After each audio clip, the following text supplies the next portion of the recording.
Казвам се Йоана Иванова, на 17 години съм и съм абитуриентка в езикова гимназия.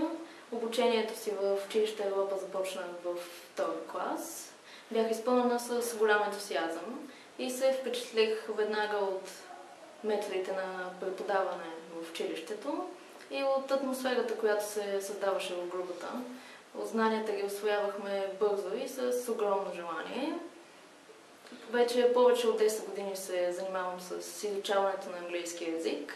Благодарение на училище Европа се явих на изпитите за първи и втори сертификат, които се издават от Кембридж. Взех ги с най-голям резултат.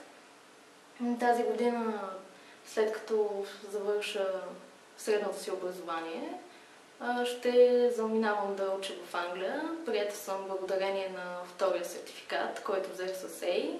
Университетът се нарича Exeter и специалността е археология с... Името ми е Ванеса. Аз учвам в училище Европа от 5 години и съм в ниво S3. Училище Европа за мен е нещо, което ми дава много широки и големи възможности. Тук аз усъвършенствам своите езикови умения. Всичко това ми дава възможността да общувам с хора от други държави без ограничения.